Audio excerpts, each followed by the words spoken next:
It's finally time to put this engine back together. The connecting rod finally came today. This is what's been holding the whole thing up.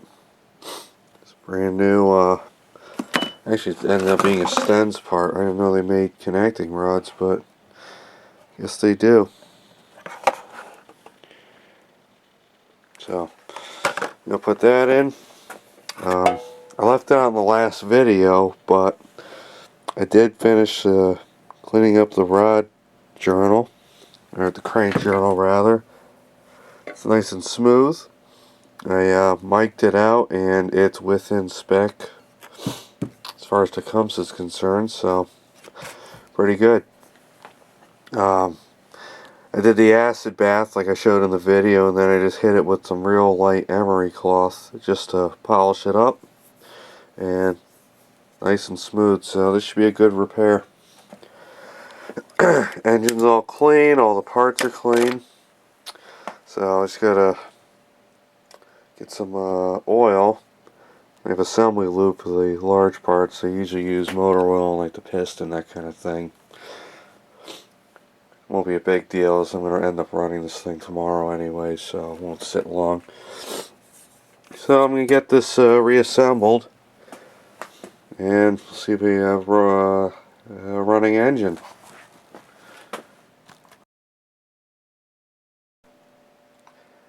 And here it is. Motor's all assembled. Got the snowblower out in the garage. We can go throw it on, see how we did. I made a stupid mistake on here. I didn't take any pictures of it, but one note about impact guns. When I was putting the nut on for the flywheel pulley, or the flywheel I mean, I usually use an impact gun just to wing it on there, just to tighten it down a little bit, as it's easier than trying to hold the flywheel back and use a bar and everything. I didn't keep in mind, how small of an engine this is, and went nuts with my cordless impact gun, just this one here, and combine that with, I have a brand new battery for it. I put way too much torque on the nut and snapped the end of the crankshaft off with the threads on it. I was able to get the nut back on there. I took this washer out, which gave me just enough thread to catch. Put that on there and then filled the inside of the nut with JB weld and stuck the broken piece in there. Also Loctited the nut on. I don't know if this is going to hold. It's stupid, but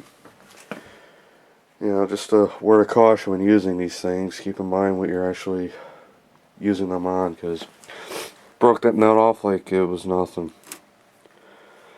So without further ado, we'll get this engine on the snowblower and see if it runs.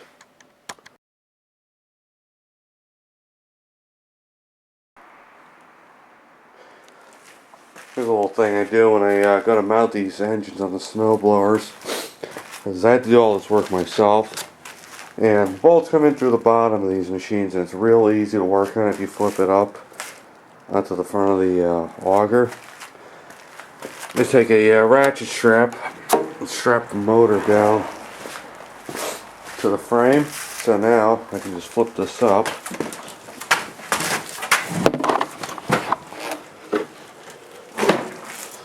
And for the most part, the engine stays where you need it to be.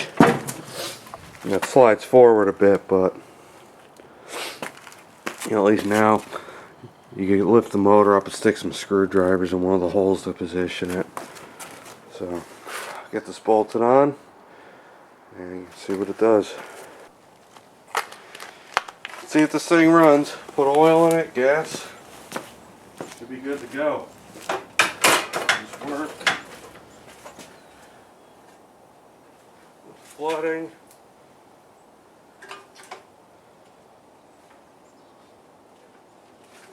Right. Here we go.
pretty decent. Of course it's snowing. I was trying to try it on tomorrow. I'm going to take it down there. Most of this is ice. I don't think it's going to be able to chop through anything, but I'll give it a shot.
Runs pretty decent.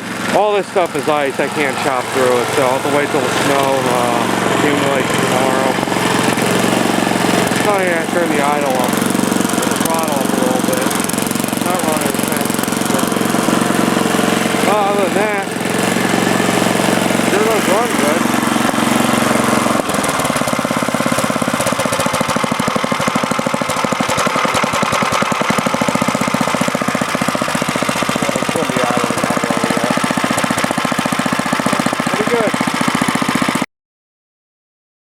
My friend plowed for us last night, so there's not much left here except slush, but I'm going to give this thing a shot. It's a little bit on the end of the driveway.